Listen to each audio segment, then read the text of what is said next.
Hope everybody is doing well. The key word here in Durham, North Carolina, as we're going to start this online dinner party, is hot because there's definitely been some hot weather. I was talking to some friends of mine and all along those lines, and we're talking about the fact that it has been around the 90s and in that kind of space here in the Carolinas. So there's definitely been some hot weather. So a lot of people are staying inside in the AC or having the fans blow or doing other things to stay warm and all, or cool, I should say, and all along those lines. And of course, as y'all know, sometimes I am coming at you from the Hayti Heritage Center if I'm not in my home studio and home location. So that is not the case today. I'm in the home location, but yesterday I was at the Hayti Heritage Center. And of course, we had a number of events going on this past weekend, and they were all very interesting events. We actually celebrated the blues music and had a gentleman, William Ferris, that I'm hoping will join us on an upcoming edition of this show. They were talking about his roots in the blues and having grown up in Mississippi, and even seeing some of the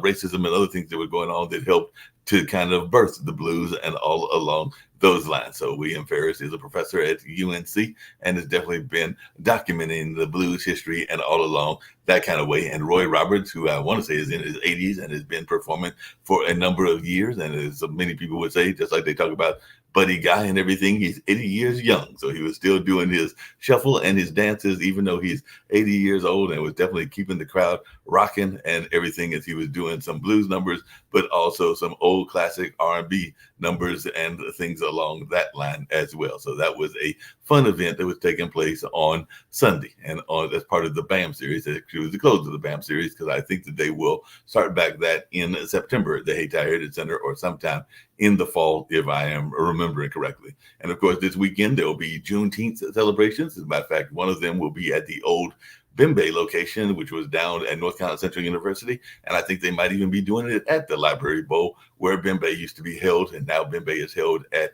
County Stadium. And of course, it's had other iterations and other places that it has been held at as well. Matter of fact, they had a little bit of a controversy with Bembe this year because they thought they had a contract with Monica. Turned out they not have a contract with Monica, and Monica wound up not showing up. And now they were trying to get the money that I think they sent out and all in that space because apparently there was some serious miscommunication with the booking agent and all in that space. So it'll be interesting to see as the city, I think, is trying to recover that money. And I may have even heard that they got it back. I got to double check on that. But they'll have some fun entertainment, both local as well as I think some regional and national ones at the Juneteenth this Saturday. And they will do at Hayti our Juneteenth on the 21st. And I know I've got 3 speaking engagements about history that will be taking place on the 17th, the 18th, and the 21st. So on the 21st, I'll be talking to some folks connected to our state and the state government. So they'll do a WebEx presentation, and I'll be talking to them about Juneteenth, but also the history of urban renewal and Black Wall Street and all along those lines. And on the 17th, I've got a presentation that'll be involving, if I'm remembering correctly, folks that are part of an international focus group. So there'll be some diplomats from places like Belarus and definitely even somebody from Kenya and a number of other places. I think there were 2 Eastern European countries. I remember Belarus being one of them. I think Uzbekistan was the other one. And there'll be other people that'll be there. And we'll be talking about how human rights plays into both our current situation as well as some of the groups that have met or has had meetings in the past at Hayti or in the old Black Wall Street area that were centered around human rights, whether that was in the 60s, the 70s, or even some of the groups that have done it in the 21st century as well. So I'll definitely be talking to them about that also. So that will be going on, and I look forward to that conversation, just like I look forward to talking to the scientists out in RTP, and I'll do that one on the 18th. So there are a lot of things that are going on in that space and everything. And last but not least, it is time to get out the vote and for people to have their get out the vote campaigns. So one of the HBCU think tanks was celebrating their 10-year anniversary at the center yesterday, and I gave a little bit of a talk, a very short one, about 5 minutes there, just kind of making some parallels about Martin Luther King's Fill Up the Jail speech, which was held at White Rock, which was next to the St. Joseph's, and Hayti is the original St. Joseph's building. Both of those buildings have now moved to newer locations over the last 50 or 60 years, and maybe in some cases even longer than that and everything. But definitely at the time that he did the Fill Up the Jail speech after the sit-in movement in Greensboro and other things, they were located in the part of the area that I know and where the Hayti Heritage Center is located now. So I use that as a context to talk about how they can definitely help their students get mobilized and get out to vote and all along those lines. Because I think it was two organizations. I want to say the Common Cause, which a lot of people knew because of uh, President Obama and everything. I think he was one of the people that kind of launched it initially and everything. And also the North Carolina Black Alliance, if I remember the name of that organization as well. So they were out there definitely having a brief panel about the importance of HBCUs, as well as talking about what was going on in their space as well. So like I said, a lot of things are going on in my life and a lot of things are going on. But as you know, with the dinner party, I love sharing with amazing guests and seeing what they're about. And I had the pleasure earlier of talking to Les. I'll bring him in second and all along those lines. So I'm going to bring ladies first. I'm going to bring in Mary Beth to learn about what she's got going on. And I've also got Taylor with me as well, who's talking about a national divorce. But we'll start with Mary and then I'll bring in Les and Taylor as well. So Mary Beth Dunn, it's very much a pleasure to have you. I hope the weather is doing better where you are in your world, because right here in Durham, North Carolina, we're still talking regularly about hot weather. We're also talking sports because, as you may know, this is ACC territory, and a lot of times people are very much engaged during the basketball season because of the Duke, UNC, and of course, North Carolina State, which had a run to the championship, even though Connecticut beat them, and all along those lines. But definitely they had that run, an improbable run, because they were very much in like near last place when they were in the ACC tournament, but they won the tournament and then made a serious run in the NCAA tournament, and now they will be in the Baseball College World Series along with UNC. I think there are 6 other teams, including one from Florida, Virginia, who Carolina will play, Kentucky, and some other teams that are not coming to my mind. But a lot of people are paying attention to that. They're paying attention to Pinehurst, which is just down the road from me, because that is where the U.S. Open is being competed in, and all along those lines. And of course, they're paying attention to soccer championships and NBA and NHL finals, even though right now 2 teams are up 2-0. And as the odds makers would say, it's very hard to win 4 games in 5 matches. Not saying it's impossible, but the odds are against you and all in that space if you're already down 0-2 versus 1-1 or being 2 up, as is the case with the Florida Panthers and the Boston Celtics and everything along those lines. And of course, some people are also paying attention, if they're into cricket, into T20, into some of the tennis matches that are going on. And of course, there is the hockey finals as well, which is featuring Edmonton against Florida, and all in that space. But like I said, a lot of things going on politically, because we also had the Hunter Biden and the Trump convictions, and a lot of things that are going on in the space of a lot of different parts of the world, even the cultural world. Because I know some people that are excited to go and see Bad Boys 3 or Bad Boys 4. I forgot what number they're on, because that's the one that stars Martin Lawrence and Will Smith and all along those lines. So a lot of things are happening in the world, but share a little bit about your world and what's going on in your space and how hot it is where you are, if it's hot at all. Well, actually, we've had some relief, Mark, because it's been raining since yesterday. I'm in Florida, so home of the Panthers, right? Yes. And so I'm here in Florida, South Florida, and it has been dark, very dark, and very rainy. They're talking 10 to 15 inches of rain here. Wow. Yeah. And here we are in hurricane season, too.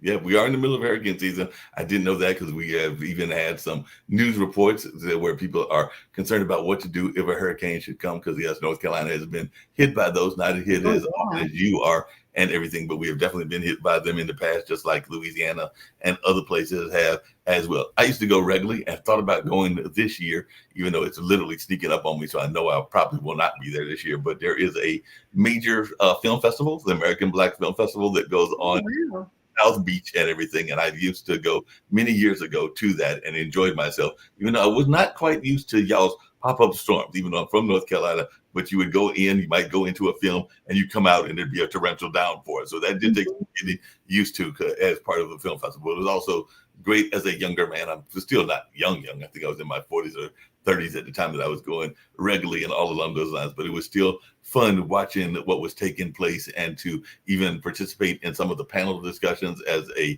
fan, not as a participant in the sense of giving the lecture or everything, but still listening to the people and seeing some of the independent filmmakers and even going to some of the parties. Y'all also had a notorious club where literally was filled with beds. I think the club was called Beds, and all along those lines. But it was interesting, and it was also one that was at open top kind of club. So literally, if there was a rainstorm, you might get poured on because it was literally one of Oh those yeah. type clubs where you literally the club was full of dancers and dance people, but it was also an open venue. So if it rains, you were going to get soaked. Oh yeah. I just actually got back from the Cannes Film Festival. That Okay, was kind of cool. sounds Yeah. like it. What were you doing at the Cannes Film Festival? We have a friend who's a producer, and he invited us along. We got to go backstage and got to check a lot of fun things out. I didn't get to see any films though. And sometimes that can be the best times because I know that in the end of July there will be what is now called the International Black Theater Festival. It used to be called the National Black Theater Festival, and I used to go to that regularly. Went to some of the after parties. Even if you watch Judge Judy, Petrie Bird, who plays the Bella on that show, is known for regularly throwing a early morning party, and I would go to those on a regular basis and all along those lines. And it was quite fun to be hanging out with him. And of course, there would be a late night poetry slam, and there was Reader's Theater and some other things. I even participated a couple of times in the Reader's Theater. I think once or twice as a narrator, and maybe even once or twice as a reader. And one time doing it with Ted Lang, who used to play the purser on a Love Boat, if I remember his role correctly, and all those lines. But yeah, it can be fun. And like I said, well, I don't think I will make, because I want to say it's this month, it might even be in the next week or two, the ABFF, the American Black Film Festival. I will be trying to make it down to the International Theater Festival, which is held in Winston-Salem, North Carolina. But just share a little bit about what you've got going on. And like I said, part of what the dinner party is just like if I was inviting you to a regular dinner, I'd learn about you, and I'll be learning some more, even though I learned some about him earlier today, Les and Teller. But if you just share a little bit about what you've got going on in your life and what your kind of life mission and life things that you are doing is all about. So one of the things that I have is a nonprofit that we do a meditation every day for world peace. Wow. So it's 7 minutes for world peace. And so that's one of the things that I have going on. I was leading it today, and, you know, some days we don't have a lot of people, some days we do. And, you know, just basically, I truly believe that when our minds are joined together, that we can create world peace. What do you think about that, Mark? I like that idea, but you have so many people now, and we've talked about it even on the network and everything, when there are so many people that are very much in that divisive space, because a lot of times, whether it's Trump versus Biden or just divisiveness in general, a lot of times people are concerned about the divisive nature of our world and everything. And we're even seeing that play out in some of the conversations around Israel and Palestine, and lesser so because most people, I think, feel that Ukraine is in the right versus Russia, but you do still have it to some degree in the aid conversation around Russia and Ukraine as well. So how close do you think we are to getting world peace? And is it even possible to have world peace in the 21st century? Because those are just two places. There are also some serious conflicts going on, like around in Africa, I want to say around like Nigeria. It's terrible. Yeah, and Haiti has been having some serious conflicts. We know what's going on in Mexico. You know, I lived in Haiti for 17 years. Wow. Yeah, you know, so I actually speak Creole. And I have a good friend who just went back. She has built a hospital, and we built houses together in a Western Haiti. I didn't physically go, but, you know, I helped, you know, helped the villages there because we felt it was really important for the people to be building the houses themselves so that they could really feel the ownership of them and not just have something be given to them. So they you know, had the wherewithal. We had somebody helping them, you know, like a foreman who would help them to like pour the roofs or whatever needed to happen. But I have a very deep heart connection to Haiti, you know, because I lived there for 17 years. And, you know, and I it's such a beautiful country. It's just so sad what's happening. But my friend who just went back said that things are calming down and that it just seems to be like two sections of the city. And she, you know, you just have to be mindful. But her hospital is operational, the orphanage is operational, the schools are operational. And I saw a video last year where they graduated 25 nurses in her school. These women just all, you know, it's like a I guess like a high school, but they were training nurses and also, excuse me, technicians, for the men, but the women would become nurses, and 25 of them graduated. And that, it just brought me to tears, because with everything that's going on here, to see a normal graduation happening and these nurses ready to go in and help people. What a beautiful thing. That's a very beautiful thing and everything. What drew you to Haiti, and what got you to go there in the first place? So what was it about Haiti that drew you to that area and all in that kind of way?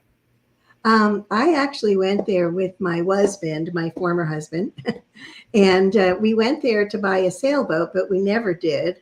We ended up living on a mountain, and I became Marbeth of Haiti. This is one of the books that I published in Haiti, called The Wonderful Way Home, because I love the people. They're just so beautiful. And I felt like Haiti was getting such a bad rap in the news. I was there under Baby Doc, and I went through about 5 regime changes, and it was pretty crazy. Everything was like drying up all around us.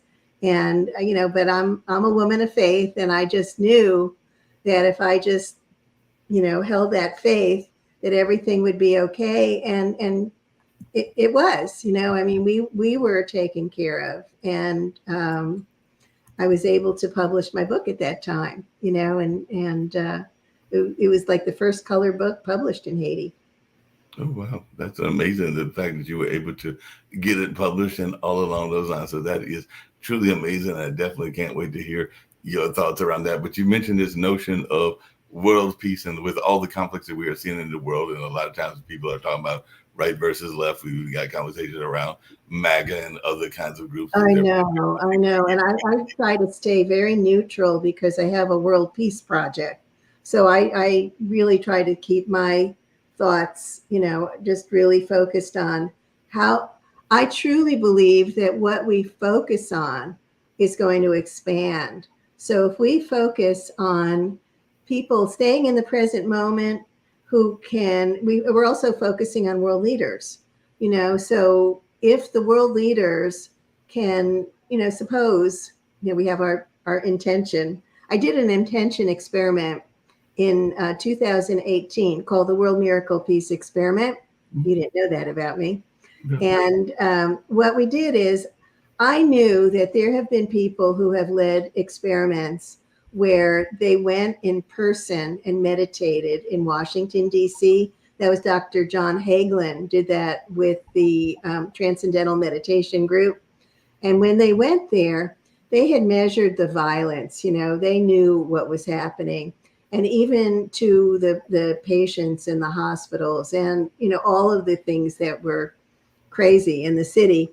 When they went there, they meditated for several weeks, and the level of violence dropped 20%.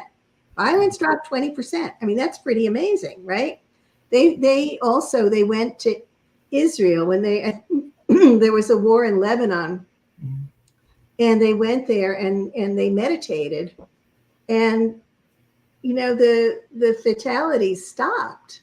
That was pretty crazy, right? Yeah. So, I woke up one morning and I basically heard, "You're going to lead a world peace experiment in 2 weeks." And I'm like, what? It was the last thing I had expected. I lived in Parkland, by 5 blocks away from Marjorie Stoneman Douglas High School. Right. And I was there when they had that massacre that killed 17 people and wounded like 30 something other people. And I'm very empathic. I feel other people's energy. I don't know if you've ever experienced that, but when people are hurting, I actually feel that in my body. So I was immediately sending love and peace to, the helicopters are like swirling overhead. I'm sending love and peace. And it was when they came back to school, like 2 weeks later, I woke up, I couldn't breathe, could not breathe. And, I knew that I was feeling the kids coming back to school, after, feeling all of that terror. Yeah. So about 2 months after that is when I had that, "You're going to lead this world peace experiment." And, it like, okay, I'm here to serve. So I had an online business manager at the time. She set everything up for me, and I was going to do it on a private conference line, but my line crashed. I did my very first Facebook Live. I went outside. I took my phone and I did my very first Facebook Live. We had people from Japan, from all over Europe, and we focused on the Middle East because I figured we could get some real figures on that, right? We could get legitimate figures from, which we did, from the ACLED, which is, they measure armed conflict all over the world. And they're just a database. They didn't know me from, mud. And during the 6 months that we did this online meditation, just 7 minutes a day, where we just focused on everything being real, peaceful, and calm there, the level of violence dropped 20%. Wow. Now, that was like independent statistics. And I checked them like 3 times. Like, are you sure? Could this have actually happened? But it did. So I truly believe that if we get enough people meditating together, bam. That's amazing. We can do that. We've been meditating ever since, that Hamas, invaded Israel. We started a daily meditation at that point. But before that, we were launching our program the beginning of September, and we're not alone. There are a lot of other world peace organizations that were meditating at the same time. World Peace Day was September 21st. So I went back to that same database and I looked at the stats from September 1st, and it really didn't show very much. It was only 3 weeks. So I went back to August 1st. Man, the level of violence, it dropped against civilians 38%. Wow. I have the statistics on we have a website, 10millionforworldpeace.org. It's all spelled out, TEN million, and if you go there, you can see these statistics. Now, we've still been meditating, and I'm still seeing a lot of conflict in the world. Yeah. So I'm with you there. There is a lot of stuff going on there. But I truly believe that if we can just focus on peace, on how we can find, just similarities rather than differences. If I can look at how we can help each other, how we can collaborate with each other, I think that, we're well on our way.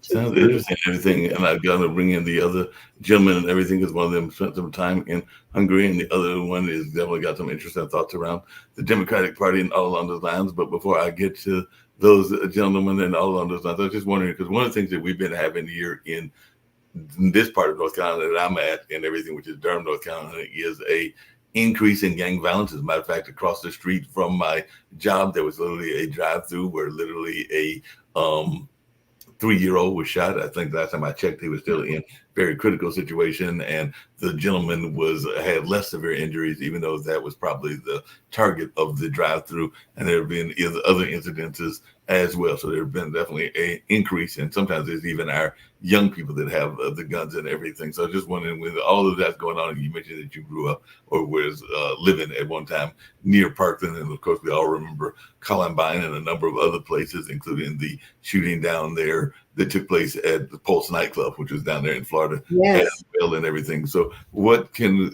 in your mind, is there a way, can meditation help even when we're seeing a rise in people being depressed and wanting to lash out with gunplay? Because I know when I was growing up, you were lucky if you got into a fist fight. Maybe somebody had a switchblade, but there was not that much gunplay as it is now. So I was just wondering your take on that, and whether this kind of prayer can help a town like Durham, North Carolina, or any other town that is going through this gun crisis. That's a really good question. I truly believe that meditation can help. I know people that have been bringing meditation into the schools to help. I have a podcast also called Imagine Peace, and I have a beautiful woman, Lillian Taylor, that I interviewed about a week or so ago, and she has a program to bring into the school system, to start working with the children so that, because they're in their homes, they're seeing bad behavior and they don't know any different. They copy that, right? And so a lot of these gangs, it's based on these children who are being neglected, really, that are being maybe abused. A lot of children are being abused. And so she has this program, which was she's been working on for about 10 years, that using like augmented reality, where they could learn, and it's interactive, new ways of behaving, just like, okay, the dad is ignoring them and abusing them or whatever, and just basically acting like they don't matter. And how can you how can you react to this? How can you feel safe inside yourself? And I think everything really starts with the children, that we need to create programs for them. That's why I think it's so beautiful what my friend in Haiti is doing with her schools there, really setting a very strong foundation for them. There's so much, especially in the schools now, these children are just experiencing so much fear, and I don't even know, how do you recover from being in a mass shooting? And these children are experiencing that at such young ages. So I think it's really important that we set up some programs in the schools to work with them, and so that they can process and learn new ways of being, so that we don't perpetuate this. That makes a lot of sense. Everything, like I said, I had Les on earlier on our news show and everything, and he was actually a youngster at the time that his parents were escaping Hungary, and he was a young person under 10, if I remember correctly, and all along those lines and everything at that particular time. But as he was telling us earlier, he was escaping what some people would consider communism and all in that space. So definitely wondering your thoughts around what we've been talking about, Les, just in terms of how we can make it better for the kids in general and just life in general, because I know a lot of times people are concerned. I don't have any kids of my own, but I do have two nephews that will be turning 15 and 16 in August. And I know that anytime an incident happens, I'm oftentimes worried about where they are. And even when my brother called me, because literally the shooting happened across the street from one of my jobs, and he would just wanted to make sure, because I told him that I had not heard anything, because I literally got into the building before it happened. So I did not hear any shots. And he was like, well, I just want to make sure, because you don't always have the best situational awareness. So we do have to be situationally aware and everything. So I just wanted your take as one that escaped a tyranny environment and have, I'm thinking, if I remember correctly, you have both kids and grandkids. So just your take on the nature of our young people and what they're going through. Well, first of all, thank you for having me. I appreciate the opportunity at Pod TV. Mm-hmm. And hello to Mary Beth. When I was 5 years old, we escaped Hungary. My dad, my parents decided to leave on November 20th, 1956.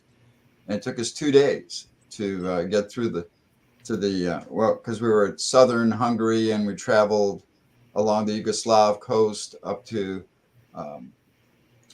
Austria, which is Sopron-Petőfi in Hungary. And we basically had 7 people that helped us. And there's the faith portion right there of people that thought, wow, this is a family of, well, I even had my cousin that came with me, and she was 14. So we were a family of 6 traveling. And if you can imagine, the secret police, AVH, was checking every station. So it was very dramatic. And 7 people stepped in to help us. And fast forwarding to the border, I actually, at that age, saw my first murder, if you will. And it stays with you, I can tell you, because when I was doing a swimming motion because the weeds were so tall and I was just a little guy, and I was right next to my parents, and I actually fell on the Hungarian gentleman, and I saw that he had been shot in the head and he was bleeding, and well, he was passed away. So for many, many years, anytime I would have a cut, I would think I was going to die because of that incident. So it does stay with you.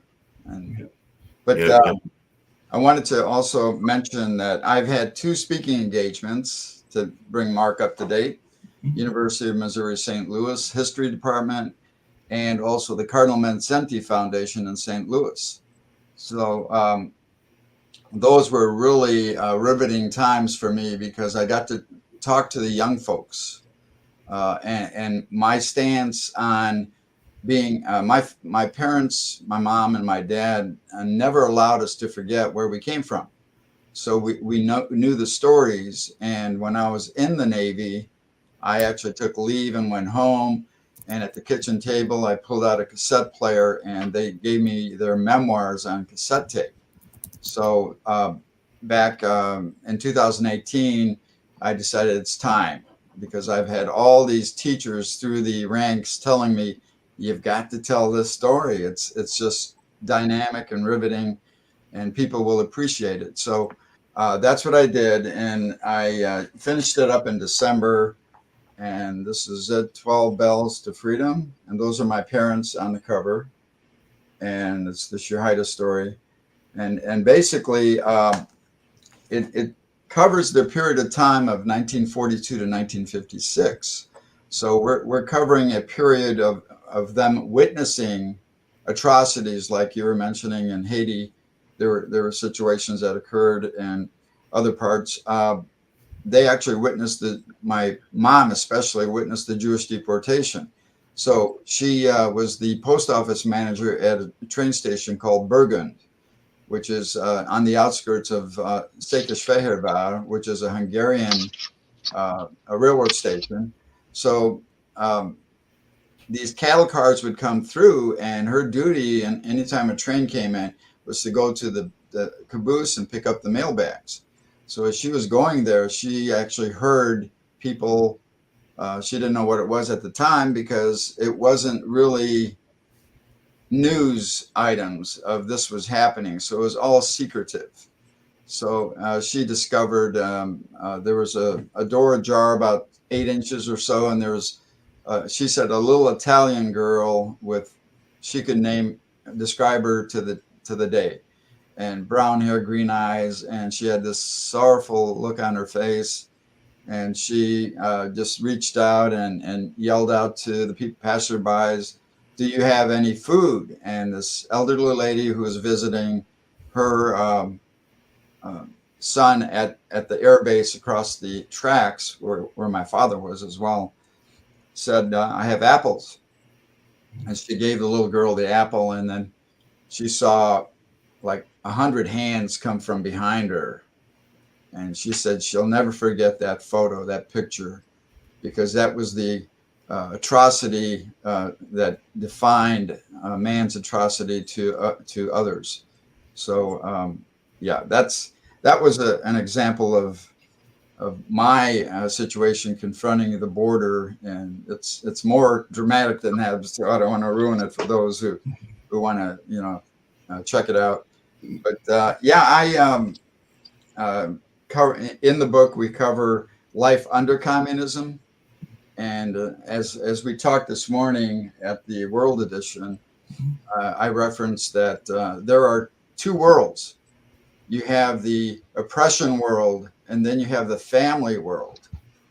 And in Hungary, the families really were united and loved each other and kept each other in support and all of that. And outside their family, there was oppression. So they had to be very careful. Like if a group of high school kids were walking down the street, or college kids, the AVH would ride by and arrest them. And the AVH they were formed in 1948 by Rákosi, was the premier of Hungary back then. And he was appointed through the Russian connection. So he was a puppet ruler. So when he presented the AVH, their whole purpose was to bring fear to the country. So what does that mean? Okay.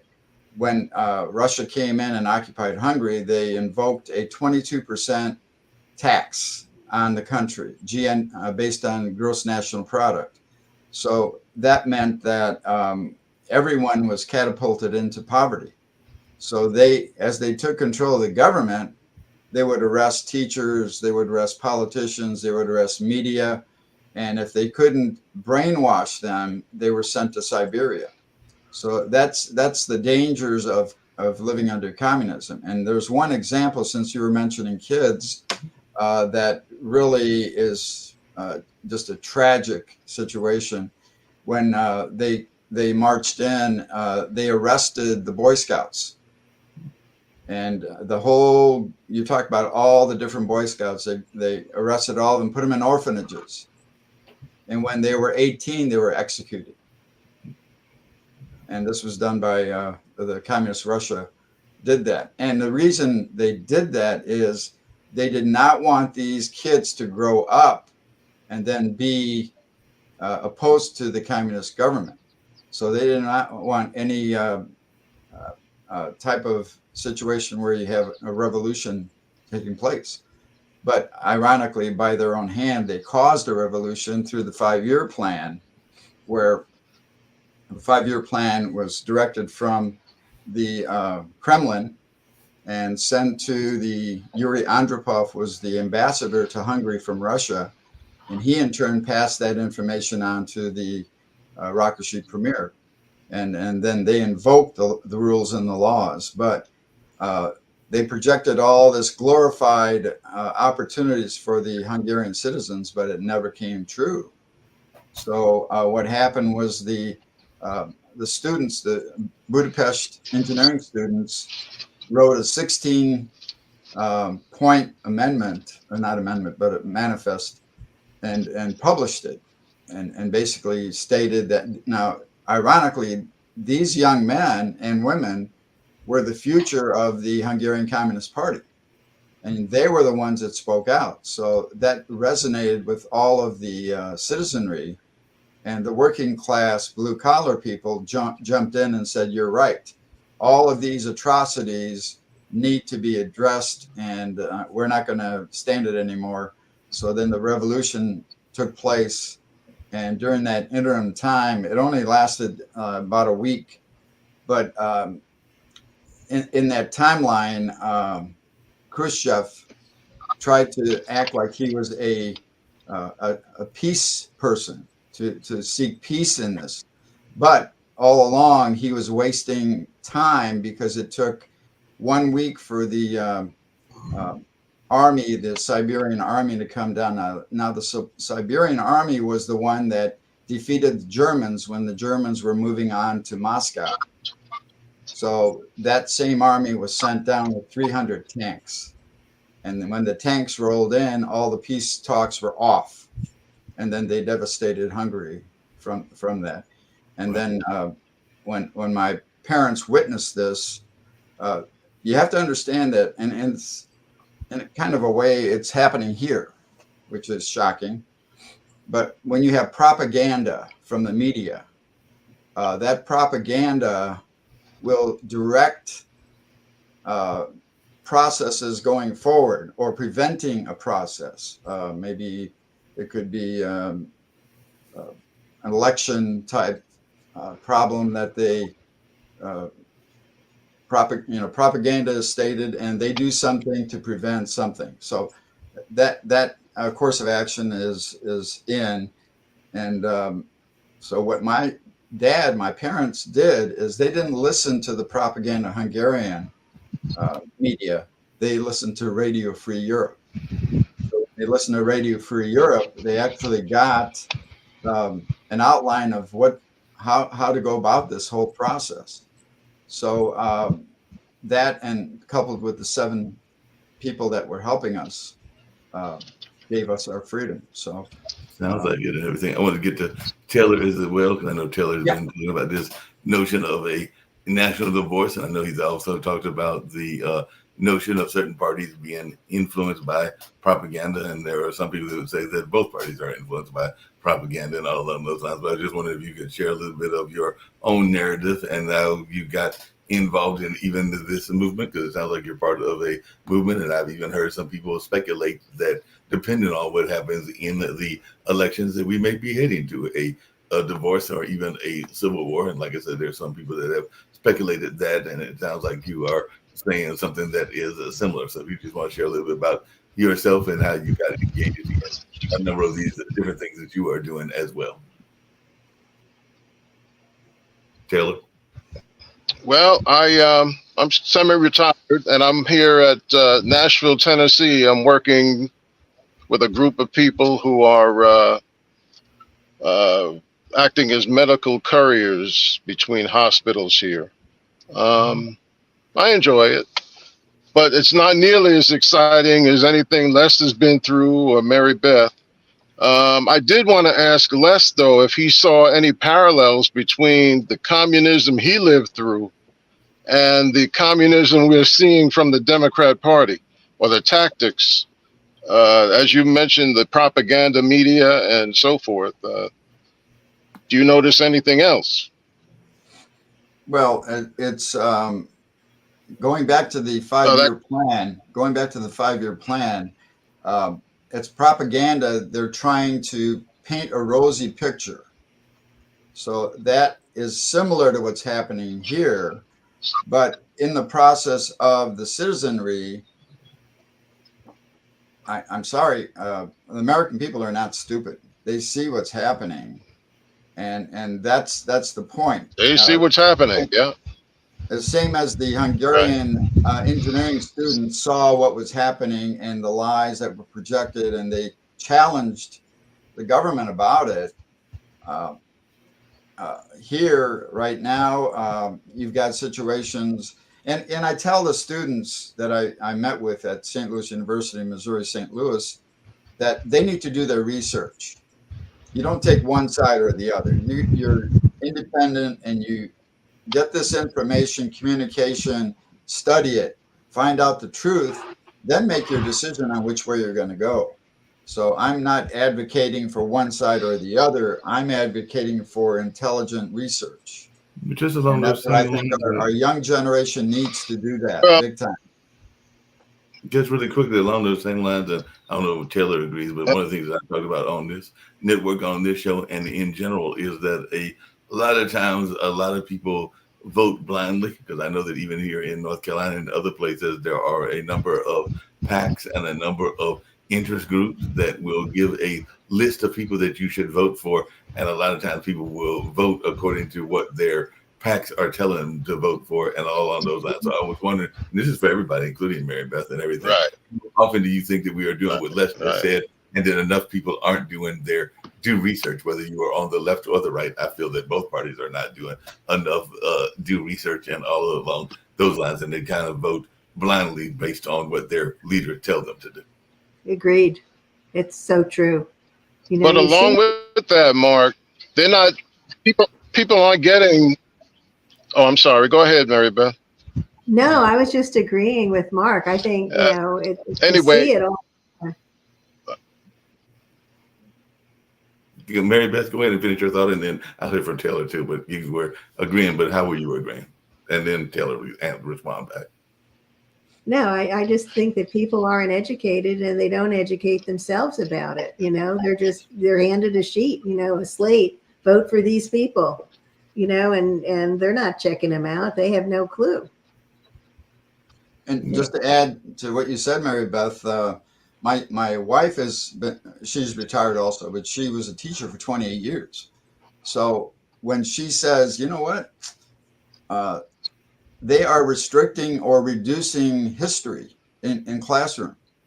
So why do you want to reduce history? Because you learn from history, like, for example, the Hungarian Revolution and all the atrocities and oppression. You don't want that repeated. No. You don't want that repeated, and the innocent people suffer.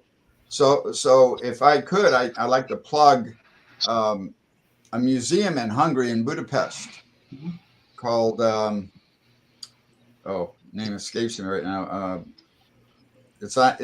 Ironically, it's on the same address as the AVH building, Andrassy Street, and House of Terror.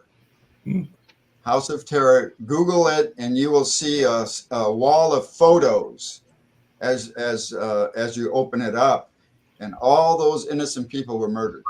Yeah, and along those same lines, and definitely Taylor, you may have some thoughts around what we're talking about as well. But that conference I was talking about, I was with a professor because he was on the panel that is involved in the space, I want to say, of social justice and health related issues. But he was talking about how he went to Atlanta and took his students to Atlanta, and he really wanted them to see the Martin Luther King Museum and a lot of the history that Martin Luther King was doing and everything. But his students didn't want to go to that museum. They wanted to go see the Trap Museum, which is definitely a celebration of hip hop music and a certain type of music, because I think it's got the jail cell that T.I. stayed in, and there's even a strip pole and a number of other things. So they didn't want to see the more historical element. They wanted to see something that they feel is important to them. And I'm not knocking that form of music because they just celebrated its 50th anniversary, but they did not want to see what Dr. King was doing at the King Center, but instead would have preferred to go to the Trap Museum and all in that space.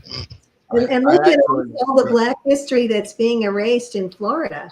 I mean, I'm in Florida, and it's really a horrible thing that they won't let them teach Black history in schools.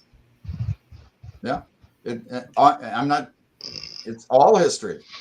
Even Well, the Irish, anyway, Mark, you wondered about my foray into a national divorce. Yes. Go ahead. Basically, what I'm seeing is that the Democrat Party has chosen an absolutely satanic agenda. And as a Christian myself, I find it intolerable. And so if the Democrats should win the next election, I'm very interested in a traditional morality and a secular morality split within the culture. I think that way we can perhaps avoid an all-out civil war. He just disappeared. He'll come back and everything, and he can share some more of his thoughts. I did want to mention something that you had mentioned, Mark. When you go to House of Terror, that was the actual AVH police building before it turned into a museum.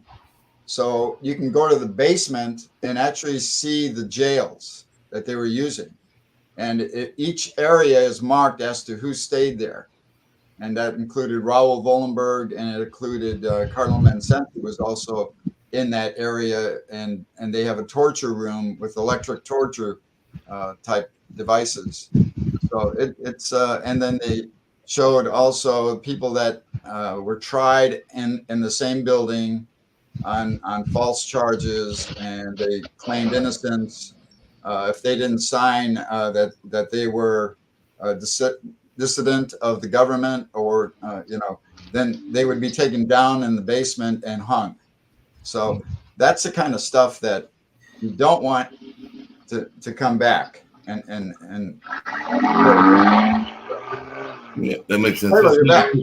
Yeah, Taylor's back and everything. Just really quickly, Taylor, I know that sometimes people are shocked because we've been having North Carolina, having had the pleasure of meeting him. So I know that he's got some interesting views, some that I may agree with, some that I may not agree with. Gentleman that is running for a governor that is very conservative and very Christian oriented, and all along those lines, that being Mark Robinson, who is running against a Jewish individual, and all in that space. And I was just wondering, what do you say when people are probably surprised that you are a African American that is of a conservative background? Because I do know that sometimes conservatives, and my mom's ex-boyfriend, he passed away many years ago, was involved in the Republican Party. And even though she was a staunch Democrat, Ron Roadfox was very much involved in the Republican Party and was out of the Atlanta area. And I know some others that were kind of Nixon type Republicans and everything that definitely got some benefits even from some of the programs that Nixon put out in terms of opportunity zones and things along those lines. So I was just wondering, what kind of pushback, if any, do you get from our community in general? Because I know sometimes people are surprised when they see a conservative. I've even seen some of the candidates that are being proposed to be vice president, like Ben Carson and others, have gotten some pushback for being the conservative voice and everything. So I was just wondering, what reaction do you get when you are out there in the media landscape? Well, I get the usual kind of pushback. You know, I get, in fact, black conservatives aren't really regarded as being black. So, and that's okay with me. I mean, I'm looking at everything from a spiritual perspective, and I know I can't support a party that is about abortion, gender fluidity, and all that other nonsense. I can't do that. So, I will tend to vote Republican, but I'm not excited about them either. They're kind of weak. I think the only Republican that's had any kind of strength or testicular fortitude has been Donald Trump, and I appreciate that. You know, so I'm definitely supporting him. Yeah, that makes a lot of sense, and different people have different views about that. I saw that Lawrence Taylor just recently switched his allegiance from being a Democrat to a Republican, and I've seen others that have gone. I saw that as well. I saw that. And others have gone the independent route and all along those lines. But there are a lot of people that are, and I'd love to hear all three of your thoughts about this, that are frustrated that the two choices that they have, because I know a number of people that would much rather us have some younger choices and maybe even some choices that are neither Donald Trump or Joe Biden and everything. So I just wanted your take on that, because I know a lot of people that are frustrated because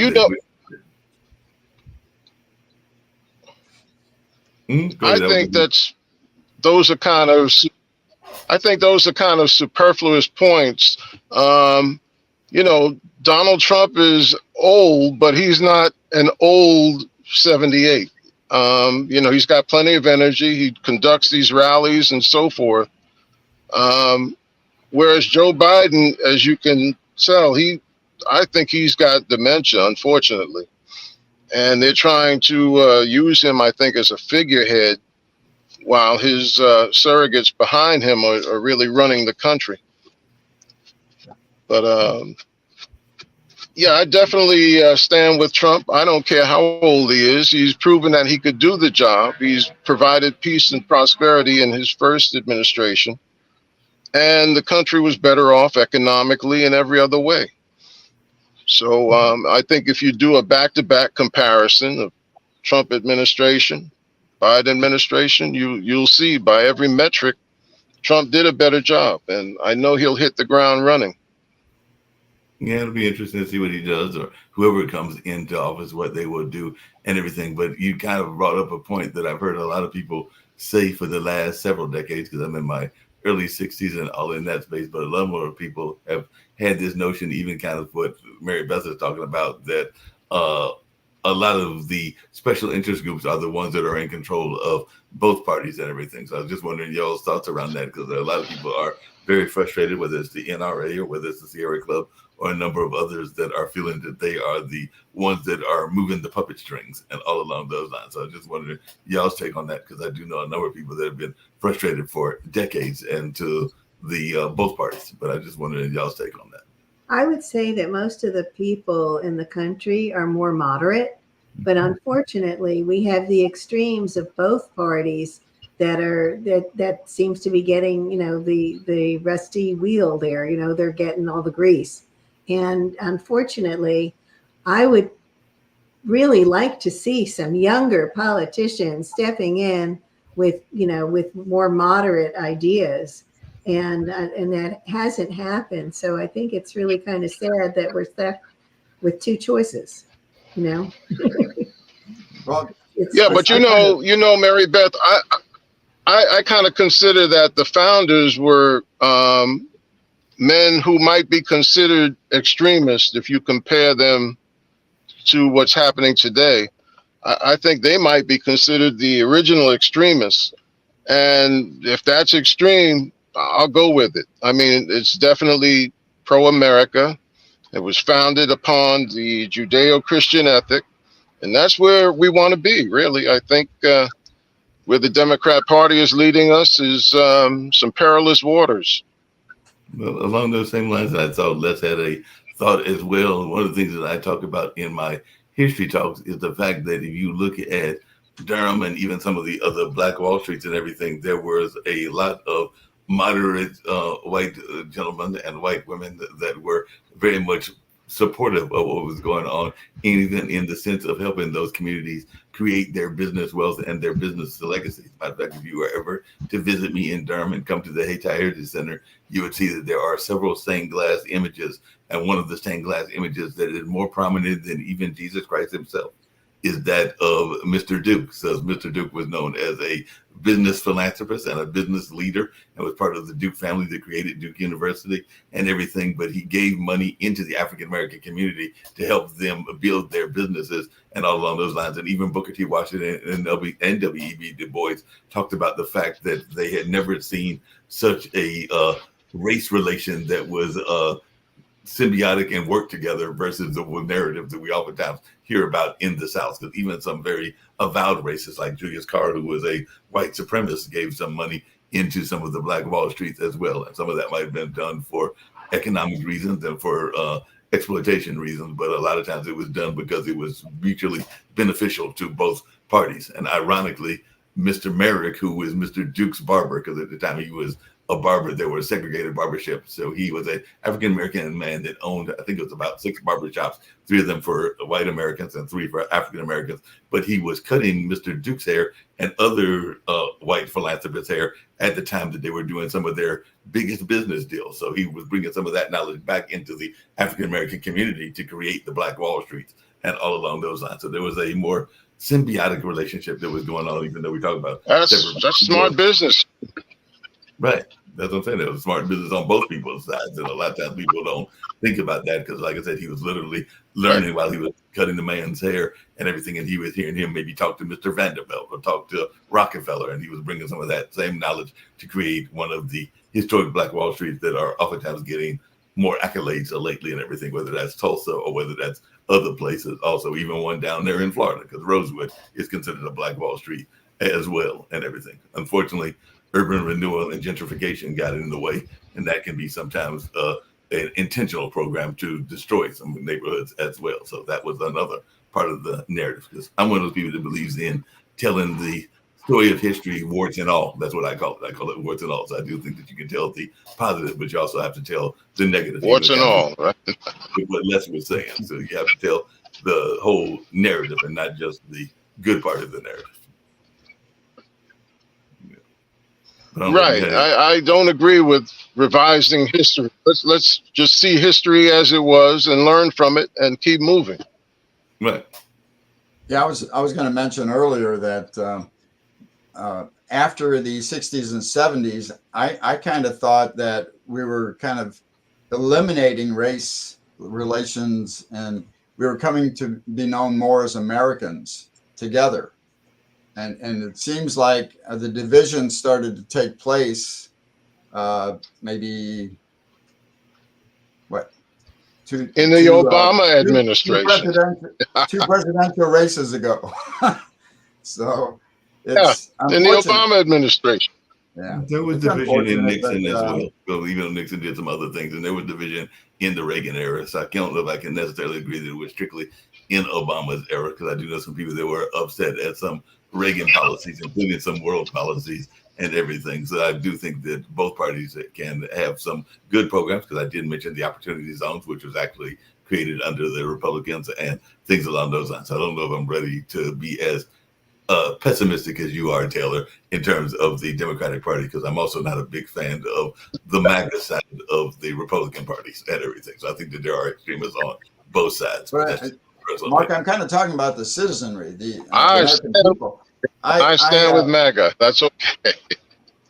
I also coached soccer for 36 years. Okay, so I didn't care if I had Hispanics, if I had black kids, any and all. My goal was to teach them the tools of the game. Right. So, and I was proud when I would go watch them in high school and they made their varsity team. I said to myself, I did something good. No. So to me, it didn't matter black, white, whatever race it was. I had a focus. They had the passion to love the sport. It's all about team effort. And it gave me an opportunity to pay back my wonderful experiences of trying out for the U.S. Olympic team and a number of other things accolades I received.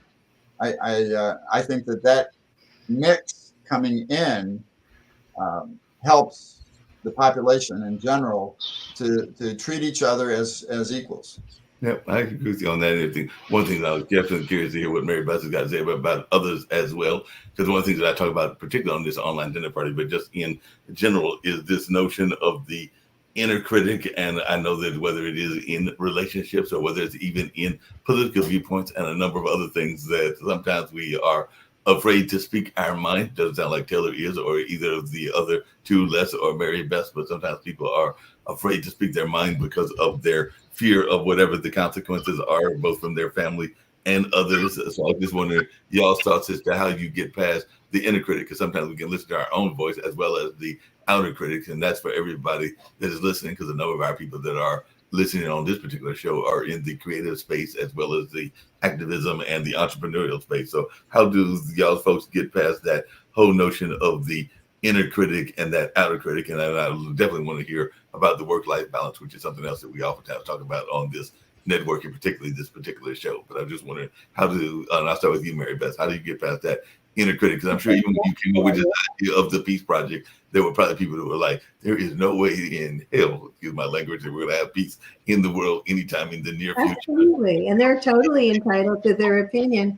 But, you know, like I feel very strongly that, you know, that I have to do what's in alignment for me. It has to feel good. And I'm going to do it, you know, and are there people that criticize it? Yeah, I don't care. You know, you do what really feels right in your heart.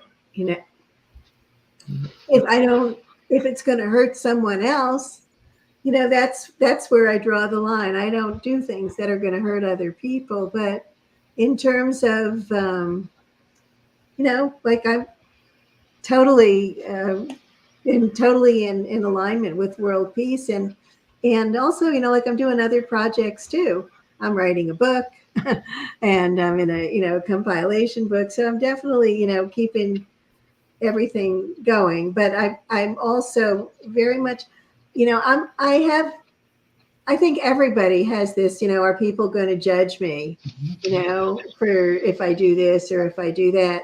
You know, I mean, I totally, I mean, I ran away. I told you I ran away to Haiti with my former husband, and I lived there for 17 years. Now that was a little bit of a shock to my family. They were totally, you know, a little weirded out by it, but that's okay. I didn't care because I knew that what I was doing was right, and I, you know, have done my part as much as I can to help, you know, to do what I can to help rebuild the country.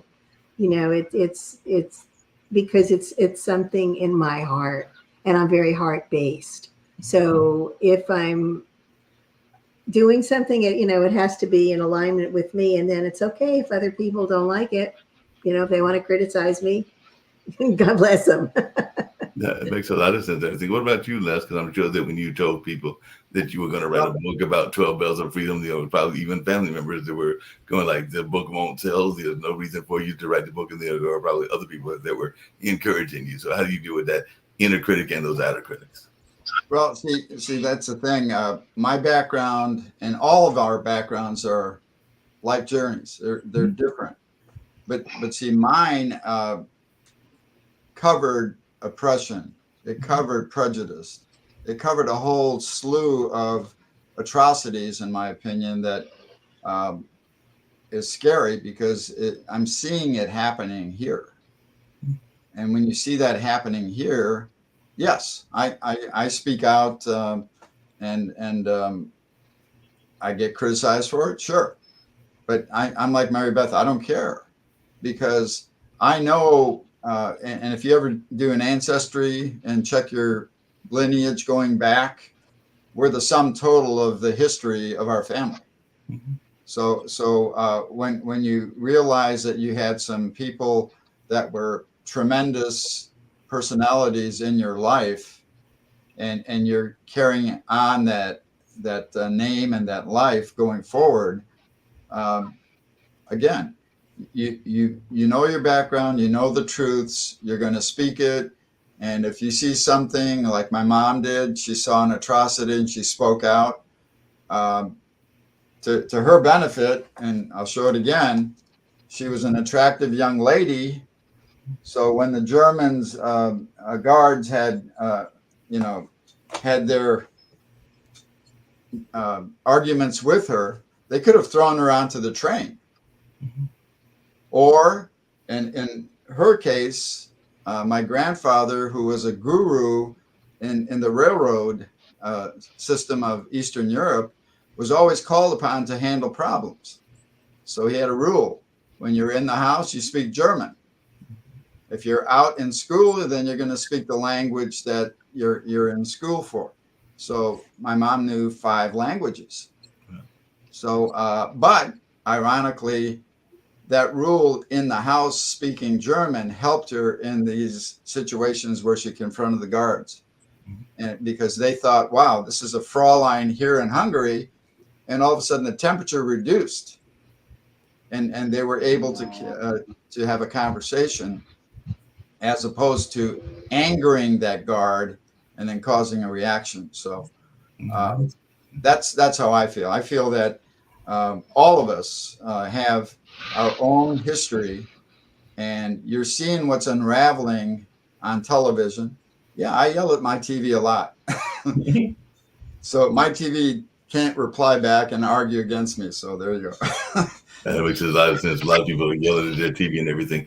Taylor, one of the things, and I definitely want to hear how you deal with that work, that kind of inner critic and outer critic, because I know you probably get some pushback even for being a conservative and everything. But I have some friends that are ministers, and some of them are conservative ministers. I also have quite a few liberal ministers, including Reverend Barber as a family friend here in North Carolina, and some who would be part of what some people call liberation theology and all along those lines. But I was just wondering your thoughts, because one of the things that I loved about Dr. King, and I was even watching an interview with Arsenio Hall. Some people say it's the interview that got him kicked off the air with Farrakhan and everything. And he was talking about King's opposing the Vietnam War and other things along those lines. But I was just wondering, one of the things I used to like, even though I was a kid at the time in the 60s, this notion of our churches being very engaged in social justice, whether that was the job situations or whether that was the wage situations, or even trying to get some employment opportunities and all along those lines. And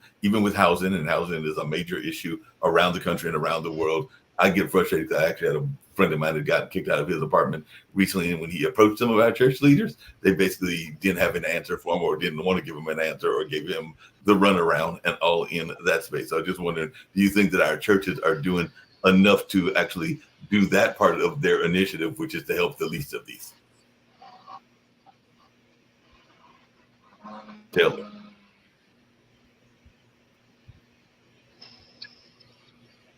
Okay, you were kind of choppy there at the end, so I couldn't tell if you'd finished.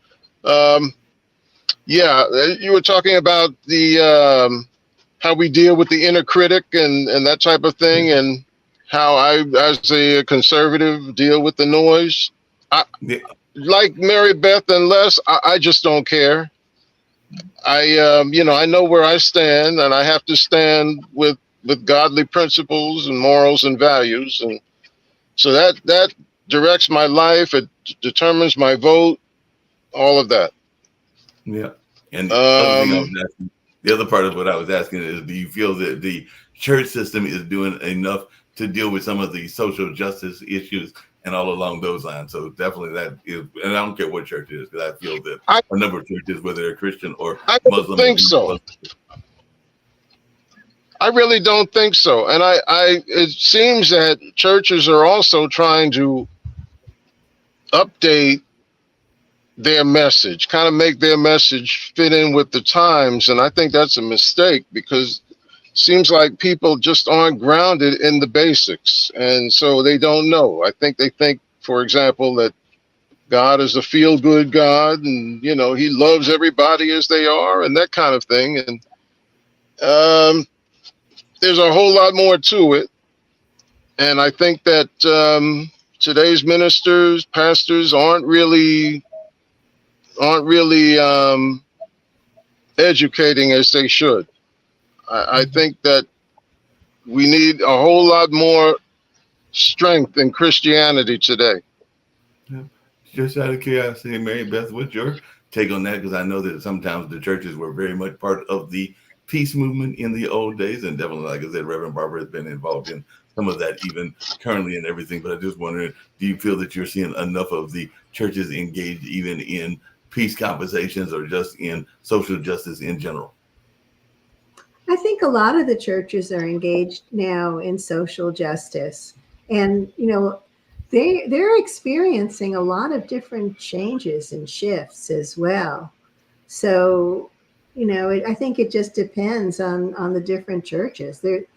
Everything has been, has been shifting and changing over the modern times. I think going back to the 60s and the 70s, I went to University of Miami the first year that they integrated.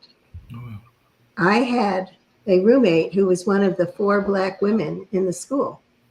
Going back to, I know this has nothing to do with the churches, but, I've seen like so much shifting, and I'm seeing so many positive things happening. Yeah, there's a lot of awful things happening. There's a lot of division, but there's a lot of positive things happening too.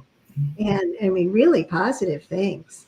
I'm seeing Blacks in places of power where, you wouldn't have even thought that possible back in the 70s. I'm seeing really good stuff happening. And are the churches involved with that? I think so. I really do. That makes a lot of sense, because I know that they just recently elected a woman from Kenya to be the first mayor, I think, is of Northern Ireland. So it's the first Black mayor that they've had in Northern Ireland, which was definitely something that you would not expect in everything. What were you saying, Taylor? Here's the question, though. What are they standing for? What I'm wondering is, what are they standing for? In recent days, for example, we see a lot of Blacks involved with the lawfare that's being perpetrated against Trump. And the people involved, there are certainly Black people involved there, and Hispanic judges and so forth. But I certainly don't like the moral ground that they're standing on. I think that they're coming from a very immoral place. Like I did want to ask you, though, Mark, what did you mean when you meant social justice with the church's role with social justice? What did you mean by that? A lot of times there are issues that are being dealt with, whether it's hunger or whether it's housing and things along those lines. So I think the church has a role, just like other institutions, to help with that. That's just my opinion, as one that grew up in the 60s and 70s. A lot of churches that were doing that kind of work and everything. So I think that you can do a lot of work in that space of helping people that are. That's a good.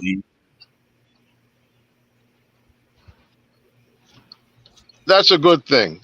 I tend to think of the negative light, I think, but if you're using that in correlation with the church, I think that they're probably doing a great job. Really, I think that's a primary role that they're doing, community outreach and so forth. Yeah, some churches are doing that, like I said, because a friend of mine, they do some feeding of the poor and others. But like I said, I do know some people that have approached churches and been given a cold hand, depending on the church leadership. So sometimes it can be a leadership question as well. And I've also seen people kicked out of churches because of their beliefs and things that they might disagree with the church leadership on and everything. So like I said, the whole church conversation would be very interesting, because one of the best documentaries that I ever saw, and you may not agree with it, Taylor, but I want to say it was either Ted Koppel or Dan Rathers, but they did a documentary, because my dad actually brought me to his house to watch it along with my younger brother before my nephews were born. That's why I know it was at least 15 or 18 or 19 years ago. But they were looking at world religions, and they found out that despite what we think, a lot of the world religions have a lot of commonality, and more commonality than we like to give them credit for, and all along those lines. So definitely he did a study of Eastern and Western religions and found that a lot of the principles were very similar in terms of loving nature and loving your family and supporting each other and all along those lines. And there are, as Mary Beth just said, extremists, and I would say they're extremists on all religions, just like there are definitely extremist Muslims, there are extremists, even Hindus, and extremist Christians as well. So I think that sometimes it's that middle ground that gets lost in the conversation. I mean, that's just my personal opinions, but I do think that one of the principles that, like I said, I forgot whether it was Jan Rather or Ted Koppel, but it was one of those news legends, and they found a lot of similarities, and I want to say they studied close to 15 or 20 different religions, and they found more similarities than we would expect. Oh, I would totally agree with that, Mark. I have a But how minor, many of those? and that's true. There's so much. If we can all focus on our commonalities rather than our differences, I think we'd all get along better. Yeah, that's kind of my philosophy. Like I said, not everybody has that same philosophy, but I do believe in studying the commonalities and finding the commonalities and even common groups. I remember that after 9/11, and that was another tragedy similar to what happened in Hamas, but there were a number of times that leaders of the mosque, and I have friends that are Muslims, even though that is not my faith journey, but definitely there were leaders of the mosque, Christian groups, and Jewish groups that got together, and I think there might have even been some Hindus and others, and they were finding ways to mourn the losses of the together, but also rebuild together as well. I think that happened. I know it happened in North Carolina. I want to say it even happened in some of the flashpoints, like New York and DC and places like that, where the actual tragedy took place and everything. So I think that that's finding that common ground.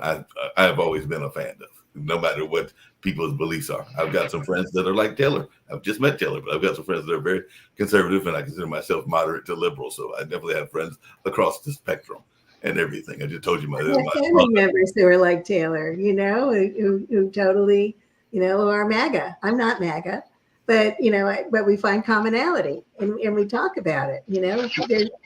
But here's the question: if you've got like a traditional morality and a secular morality, where's the common ground?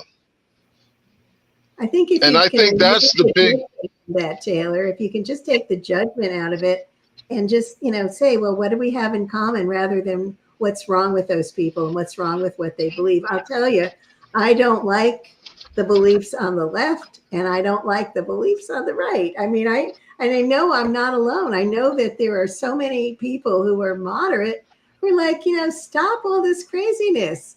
Let's, let's find some common ground in the middle here.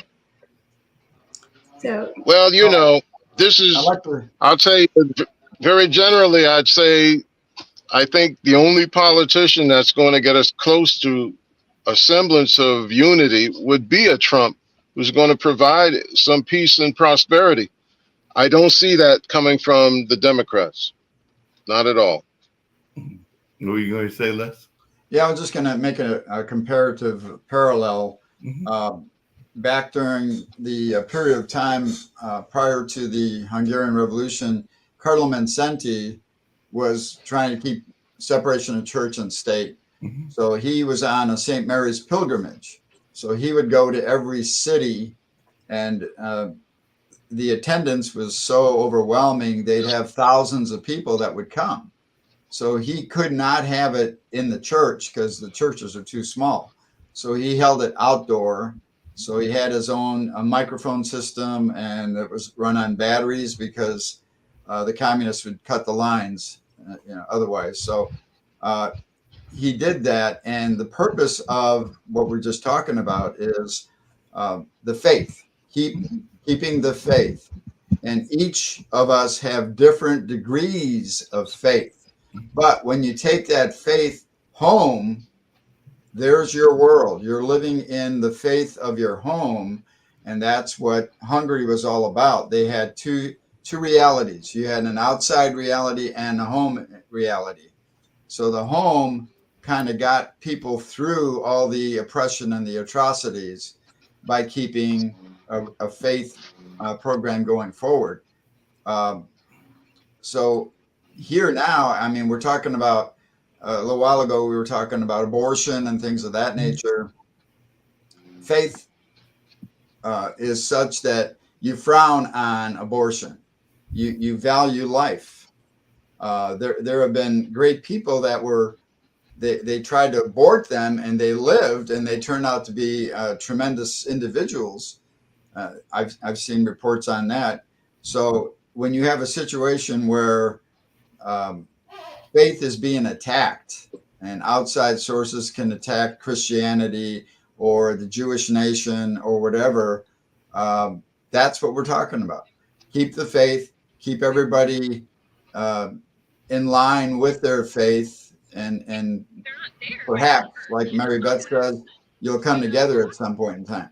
Yeah, like I said, revivals can even be faith-based, and sometimes they can surprise you and everything. Because I remember years ago, a family friend who is now a minister, but at the time they were a drama professor and all of those lines, but they did a piece about the Azusa Street revival. So if you've ever been to Los Angeles, if you've ever studied the Pentecostal movement and everything, that was actually a movement that started in 1906 and lasted roughly till 1915. So it lasted almost 10 years and everything. But the founder of that was actually William J. Seymour, who was an African-American preacher and all along those lines. Like I said, the Hayti Heritage Center is in the home of the former St. Joseph, of the current St. Joseph AME Church, but the St. Joseph has moved to a new location, but that was the original location. So it was built in 1869, literally as a brush arbor. So it was built by, at that time, free slaves, and brush arbor means that you're having service outside, literally on the out in the weather. So imagine having it in like 90 or 100 degree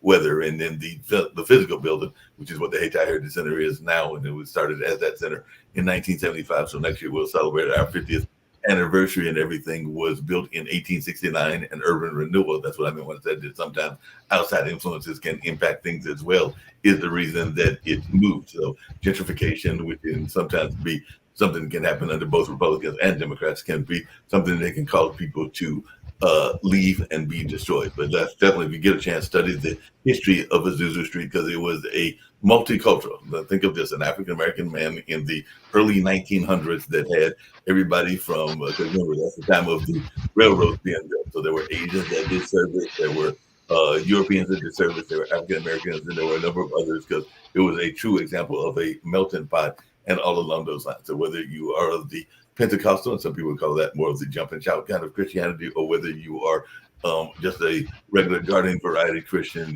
that is just amazing. The fact that he could bring those kind of people together in kind of a early version of Dr. King and all in that space. But a lot of people don't even know who Seymour Johnson is, and he was a man of peace that was able to bring these folks together in that sense, kind of what we're talking about with Mary Beth. I would urge everybody that is watching to study what he did, and he did it in a revival environment and all in that space. So a lot of people don't even know who he is or what the Azusa Street revival is that took place there in Los Angeles. I tell you, I understand that though, Mark, because I have many friends of many different ethnic backgrounds and so forth, because they all share the same kind of characteristics.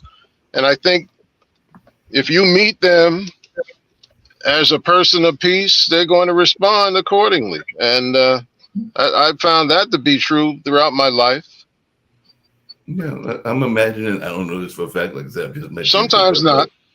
Yeah, I understand, but like I said, I just met you now for the first time, just like this is my second time talking to Les, but first time meeting Mary Beth and you and everything. But I imagine that probably both of you probably even have people that don't have necessarily the same beliefs as you do, but you are able to, as Mary Beth was saying, meet them where they are. And if you are on a mission to change their mind, maybe you do that if that is what you are trying to do. But sometimes you can't change their minds, and you just leave them to be your friends as they are. I'm imagining, I don't know this, Taylor, but you probably even have some friends that are of Eastern European, not Eastern European, Eastern religion, faith, like Hindus and Buddhists, and you might even have some friends that are Muslim and all along those lines. I do. While y'all may have different belief systems, you still have them as your part of your friend circle. And sometimes you might even find some commonality, because I do know that there are some Black Hebraites and some even Muslims that would be equally as conservative as you. And I just know that for a fact when I talk to some of these folks, and just like I know that there's some that are very liberal as well. So it's like I said, there's different walks even on the various faiths as well. Well, as Mary Beth would say, you find commonality, and that's what I've always been able to do, pretty much. I haven't really experienced a whole lot of strife with people. So That's a very true approach, as Mary Beth has outlined it. Yep, and I definitely agree with that. It's, finding that commonality and finding those common goals and all in that space is what it's all about. That's part of what I do with this dinner party, and I'm getting ready to wrap up shortly in another few minutes. But that's one of the things that I oftentimes talk about. But y'all kind of alluded to it. But one of the things that the founders talk about is that they are frustrated. I think even Mary Beth kind of alluded to it, and you did as well, Taylor, and so did you, Les. But one of the things that I know the reason that they founded Pod TV is they are frustrated by the notion and the nature of the education system, because they would like to see more, as Les was saying, history being taught and more things that are being taught in our school system, including some basic things. And I know that Nick Palveda, who is one of the founders, is a pension attorney, so he definitely talks quite often about the need for fiscal literacy in our school systems, and even maybe encouraging the trades and us teaching the trades. Because I know when I was in school, there was a multi-track system. You might go in, as I did, on the college track. You might go in on the military track, even though that wasn't an official track, and you might go in on the vocational track, and that was an official track. But there's not as much of that as there used to be, but a lot of things have changed. I was even talking to a friend of mine. It might have been that same Jonathan gentleman that I was talking about earlier, and we were talking about the fact that at least in my high school in the late 70s, was when they brought in-school suspension, and that is something that was not there before and everything. So it also is going to celebrate 50th anniversary. But just as a question, how do y'all feel we are doing in the school system, and would you like to see things like fiscal literacy and even generational wealth, because we have some people even on this network that teach about real estate and building your wealth and everything being taught, or do you feel that it's being taught enough in the school system? I think the school system is terrible. Mm-hmm. I think there's these kids are not being prepared for the real world.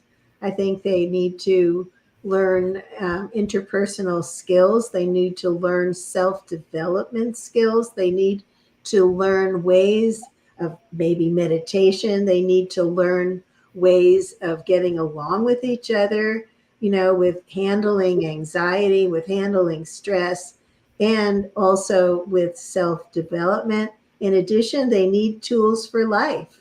I think that the way the school system has been is that it's, it was developed for as basically a factory fodder. They wanted people who could just learn specific skills, but there's so much more they could be learning. So and right now it's unfortunate that so many kids are there because, well, they're the truant officer is going to come if they're not there. Mm-hmm. So they're there, but they're basically biding time. There's so much they could be learning now. Hey, Taylor, along those same lines, I know one of the narratives in the African American community is the notion of the school to prison pipeline, because definitely there is more of the Black and brown people in prison than certain other societies as well. So I just wanted your take on that, and whether that is an issue that should be dealt with and all along those lines and in that space. So just wanted your take on that, because that is a narrative in the African American schools, this notion of school to prison pipeline. And the prisons are all privatized. Yeah. And so they it would seem that with the breakdown of the Go ahead, Taylor. I was going to say, it would seem that with the breakdown of the Black family, you've got a lot of youngsters going to prison, unfortunately. I do see the need for, outreach programs even there to help on the inside to get these people rehabilitated and, aim toward productivity. Mm-hmm. Yeah, that makes a lot of sense. And definitely go ahead. I'm sorry. Mark, I was going to ask you, when you're in high school or in even 8th grade or below, did you guys have the paddle? Yeah, there were teachers where they had the paddle. There were definitely teachers that had the paddle, and there was also the fear that if you got a whipping in the school, that you might also get a whipping when you got home, because there might be not just your parents that would get you, but some of the neighbors that would get you as well. So it's that the whole. Well, I can assure you, we did have the paddle in school, but with my Hungarian background, I would have also been paddled at home. So, right, exactly. so, yeah, I had it that way too, Liv. My point is that back then, it seemed like kids were more respectful. Mm-hmm. They didn't think the world revolved around them. So in today's world, it's like Mary Beth was saying, they need education in a number of areas. Yeah, and they also, like she said about interpersonal skills, they weren't as quick to, like I said, you might get in a fisticuff fight, but they were not as quick to grab a pistol or grab some of your parents' weapons and blow each other away the way that our kids are doing now and everything. Because there's a number of incidences. Literally, I get around sometimes by mass transit, and I did see maybe a month ago there were some kids that were fighting, and they literally started firing gunshots because they were all packing, as the old expression goes, and everything. So they were pulling out guns and firing in a public environment. Fortunately, as far as I know, nobody was hit and everything, but that's just because maybe they had bad aim and everything. But it's just scary, the fact that they are carrying these weapons and don't always even know how to use the weapons. And I am also scared. I don't know about y'all, but I use the phone regularly. I use this computer regularly, but the social media outlets are very scary as well. And a lot of these kids are caught up in needing likes and wanting likes on Facebook and Instagram and the whole social media aspect of what's going on. So I do worry some, even about my own nephews, about how engaged they are in this space and how much they want to be liked. I mean, popularity was even popular back in our day. I remember having a friend that was a cheerleader, and I had athlete friends, and I even ran briefly, even though I wasn't any good. I was like Charlie Brown on my team, but I ran track for a few years, but I was a good recruiter, just like I'm a good recruiter to get y'all to be on this show and everything. So I still have that gift and everything, but I stuck as a runner, but I was able to recruit a team that won 3 out of 4 championships. Ironically, and y'all will get a kick out of this, the year we lost was the year that I recruited a friend that I knew I could beat. And unfortunately, that also cost us the championship because I got tired of losing as a young high school kid. So I recruited a friend that I got one better than you. And as I said, I coached soccer, and I had my last team. We won 4 tournament championships in a row, including a 4-state Indianapolis tournament. So that's my praise to the team I've got hanging on the wall right now. Oh, that makes a lot of sense, and it's interesting. But like I said, I do worry about that whole notion of social media because I know that there have been a lot of reports with social media and people wanted to be liked and accepted, that they are saying that the depression rate among our teenagers is ridiculously high and all along those lines. And I think there's even been a spike, I hate to say it, in suicides among our kids as well. So that is very scary that we're living in this type of world. And I go sometimes to eat out, like in not fancy, but fast food restaurants. And I've seen families literally being there and versus being engaged like we're doing here in this kind of conversation and everything, maybe even agreeing or disagreeing with each other. They're on the phones, each individual with another person all together. So it's like they're in the same room, but they're not in the same room because they're so busy being engaged on the phone conversations with their peer group, whatever their peer group is. So Mark, I was just reading that in one of the Scandinavian countries, they have stopped allowing students to bring their phones to school. Oh, wow. And, the students are much happier. And they started doing that. I think it was in one town in Ohio. I don't remember, but I think that's something that would be really positive. That's a good idea. Yeah, it's a good idea. Yeah. I definitely agree with you on that and everything. Well, like I said, it's been a fascinating conversation. Like I said, that's what I do with the online dinner parties. I bring people together of different backgrounds, and we just kind of learn from each other and share with each other. But one thing that I do, which Mary Beth will love, and everything at the end of every show is I am a believer in positivity, no matter what is going on in the world and all along those lines. So I give my guests at the end of the show, and I'll end with Mary Beth, actually, an opportunity to share how they can be reached, how they can be contacted.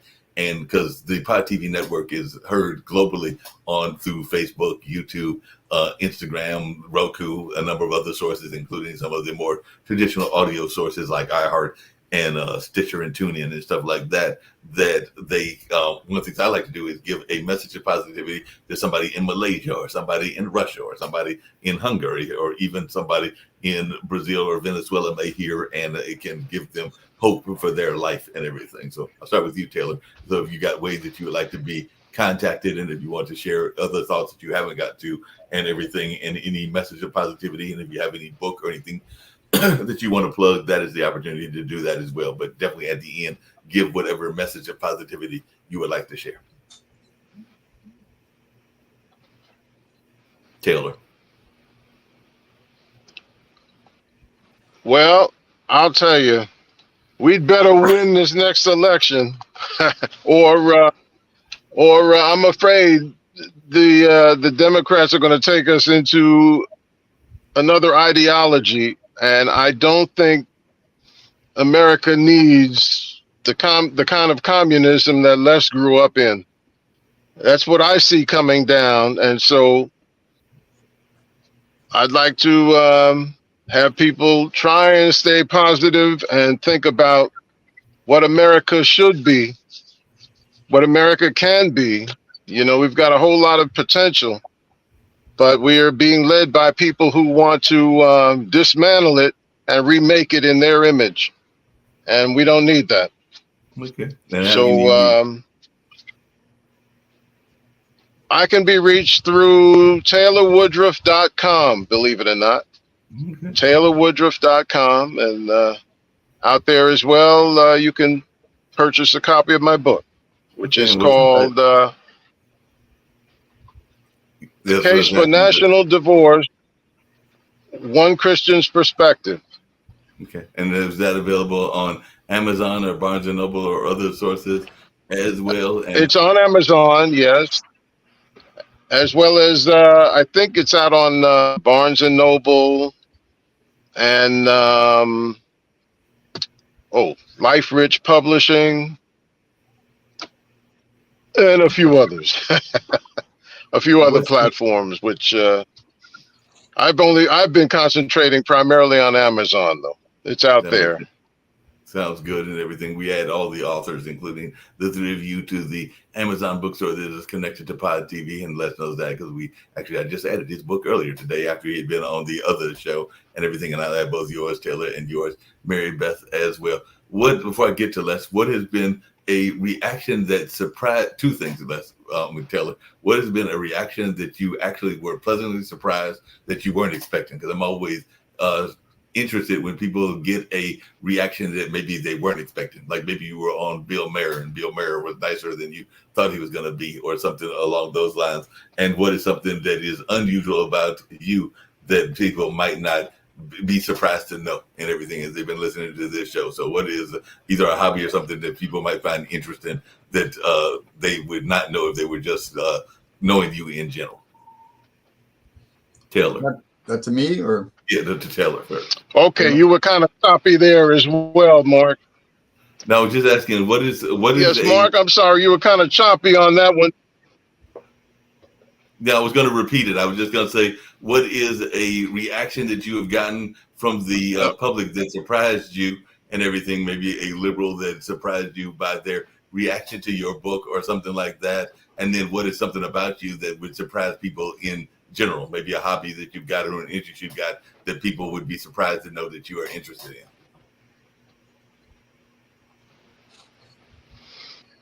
Oh, man. Well, I don't know. I don't think I can give you anything that's too shocking about me. I mean, I'm very steeped in what's happening on the political scene. I think people are kind of shocked when they find that I'm a conservative and a black conservative at that. Otherwise, I like the things that people like, cookouts and, barbecues and a few drinks with friends and that kind of thing. It's nothing extraordinary with me. So but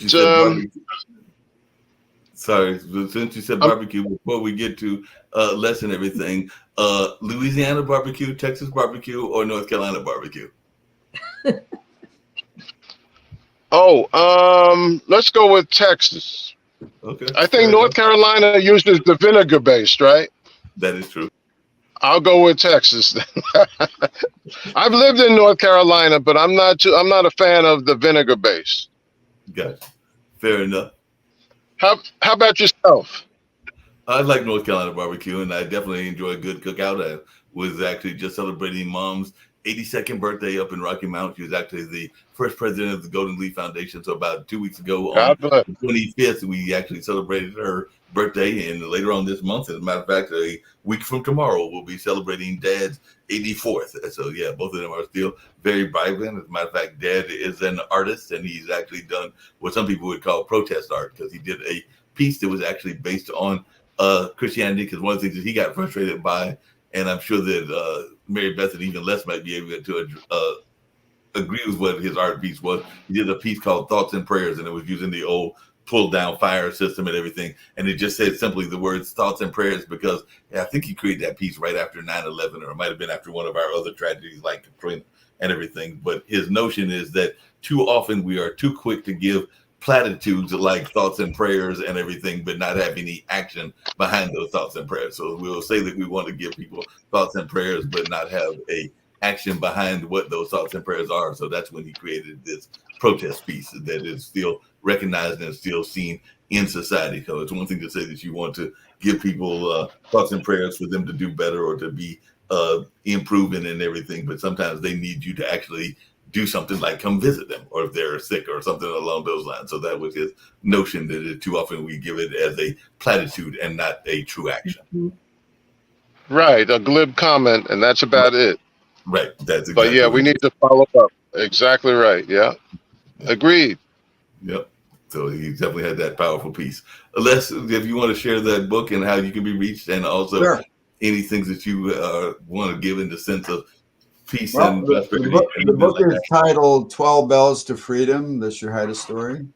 And the feedback, I'm getting 5-star reviews. So I'm headed on my way to a bestseller. So I'm getting a lot of feedback, though.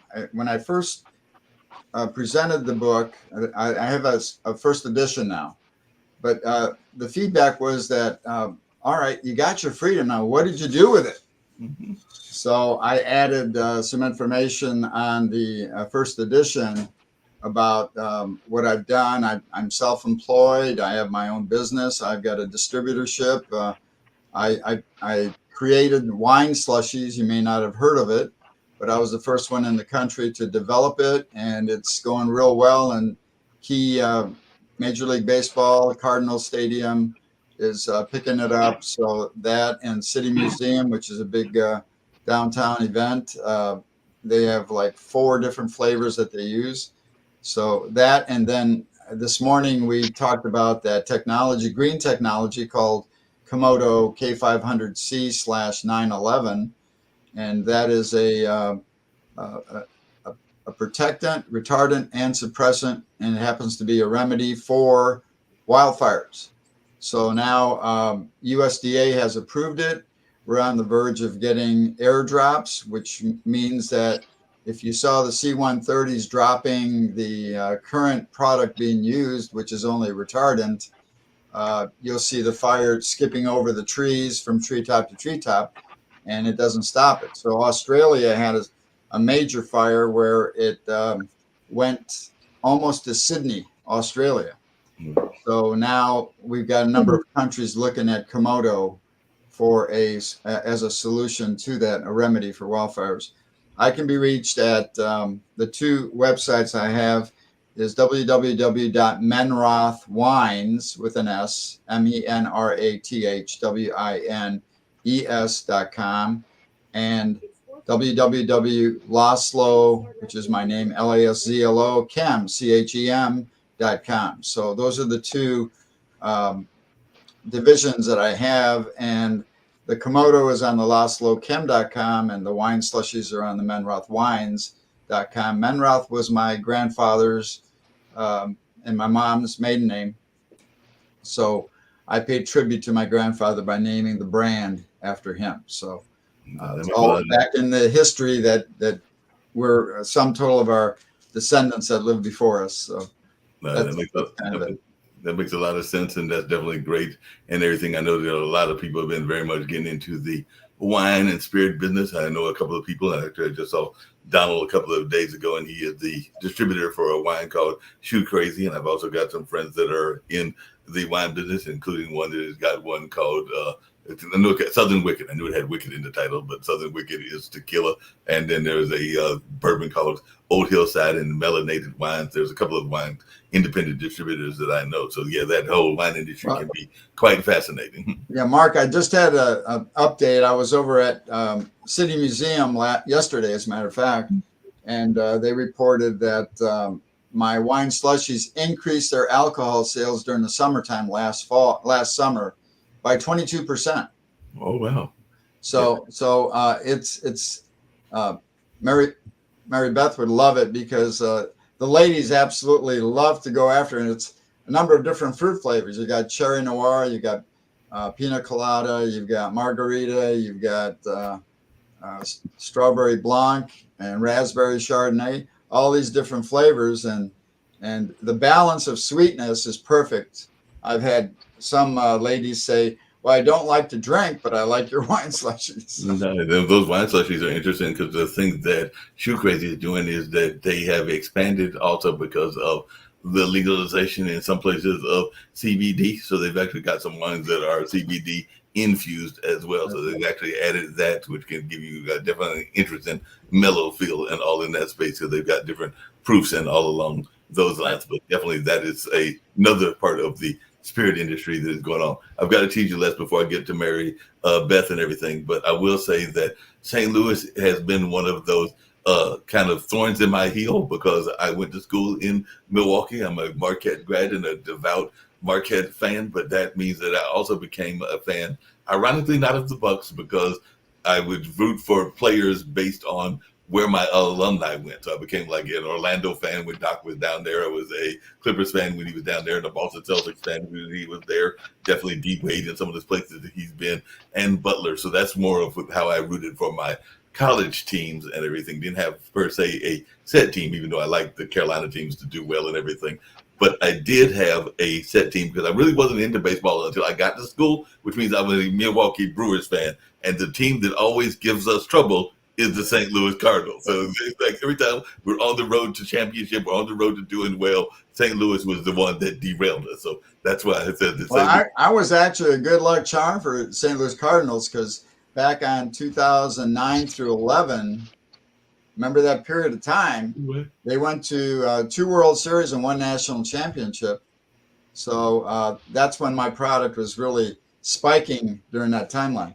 It sounds like wonderful. Like I said, my Brewers did not like it. Right now, they are in front, I think, ahead of several teams, including the Cubs and others as well. So maybe this will be the year because I think the last time they were in a serious pennant run, I was in school because that would have been like the 82 or something along those lines. Because I literally remember going to the library because there was a celebration, a street celebration, like there often is after a championship. I saw them win on TV, went down to the library and said, all right, I'm going to go to the library and study. Big mistake first. So I went to the basement because the library had 3 floors, went to the basement, could still hear the noise. So I just gave up and joined the celebration. As a young 19, 18-year-old, I'm like, I can't win. I'm just going to join the party and everything. I think I was 20 at the time. So I was like, I'm just going to join the party. So it's been almost 40 years since we had any luck. So maybe this will be our year and everything.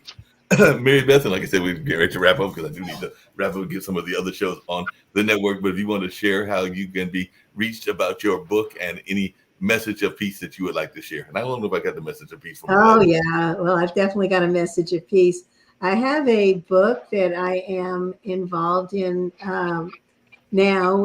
It's called Women Essence, and that is a compilation book. But my book is Somatic Healing, the proven method to unlock your wellness, emotional freedom, and peace of mind. And that is not out yet. It's still being written, but it will be out shortly. And I'm excited about it because unbeknownst to me, I was writing a book about somatic healing because I thought it sounded like an interesting subject. And then I learned it was something that I had been doing all along. So isn't that funny? Because I am very empathic. I actually feel when people are holding emotional issues I feel it in my body, and I actually know what it is, so I can help them release it. So that's something. And I also have my World Peace Project, which is 10 million for world peace. So that is 10millionforworldpeace.org, all spelled out. And we have a world peace meditation every day at 1:11 p.m. Eastern. And you can also reach me at marbethdunn.com. And that is my website. And you can schedule a 30-minute, or actually it's a 1-hour session with me at a really great price, if that's something that you'd like to explore. And that's about it. Sounds great. And both you and Les, because I heard Taylor's, but what is, and so I'll start with Les and then go to you, Mary Beth, and then, like I said, I'll go out with a couple of PSAs and everything. But Les, what would your message of peace be for our global community? And then I'll have Mary Beth share hers as well. But what would your message of hope and positivity be for our global community? Well, when I do the book signings, I always relay this message that always remember, freedom is not free. You have to earn it. Yeah, that makes a lot of sense and everything. What about yourself, Beth? What message would you give to folks in terms of a message of positivity and hope and all along those lines? And then I think we'll go out with a message about supporting our educators, as well as a Christian talk show that is actually done by some associates of mine and everything. But what message of positivity and hope would you give to our listeners from around the world? I'm going to say you always have a choice. Every minute you have a choice. You can choose to take offense. You can choose to get angry. You can choose to be peaceful. And you can choose to see things. You know, if you're upset, you can always say, well, how can I see this a different way? Is there another way I can look at this? You know, because we always have that choice to choose peace. And when we choose peace, we become closer to our Creator, which is pure peace, right? So peace is godliness. And so I would recommend choosing peace.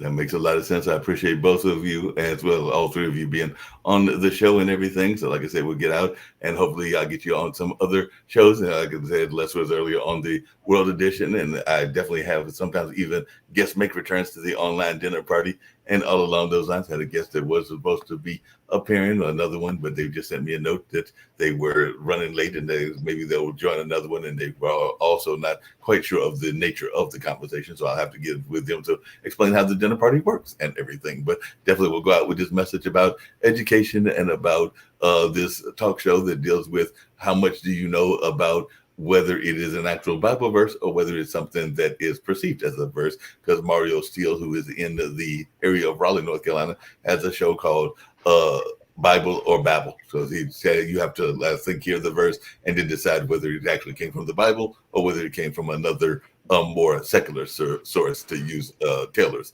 notion and everything. But he's been doing that, I think, for a number of years. And then I've also got maybe one or two other PSAs. But we're getting ready to get on out of here. But it's been a fun conversation, and I look forward to seeing all three of you on in the not too distant future on another show. And I'm glad that I was able to meet y'all through the world wonders of the internet, and look forward to seeing you back in the not too distant future on other programs as well. But glad to have this conversation and thoroughly enjoyed it. So let's see what this gentleman, I think he's from one of the Midwest areas, is talking about supporting educators. He's been doing this for a few years as well. So not just the educators, but also the support staff, like the janitors and the guidance counselors and a number of others. So let's see what he's talking about, and we'll get ready to get on out of here. It's non-stop. I won't fold, I won't drop until we on top. Only going non-stop, non-stop. I won't fold, I won't drop until we on top. Only going non-stop. I want to thank everyone for coming to the 2020 TAF Awards. This was a show like no other, people. This is the Grammys for dignitaries, educators, and support staff around the state of Oklahoma and worldwide. We cannot do this without the support of the people. So we thank you, I thank you, for being such a dedicated supporter to this movement for the Teachers Appreciation Foundation. I thank you. It's non-stop. I won't fold, I won't drop until we on top. Only going non-stop. It's time for Bible or Babble. Gather round for your new favorite show. If you hear the word, show 'em what you know. Let's go. Bible or Babble. It's Bible. Let's go. Calling every saint, we gon' put you to the test. See who know that B.I.B. a little bitch. Bible or Babble. It's Bible. Let's go.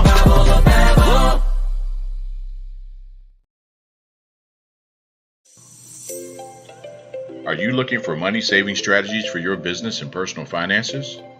Are you tired of working hard every day with little or nothing to show for it? Contact Prosperity Financial Services, LLC right now for your free financial consultation. Call now to reserve yours today.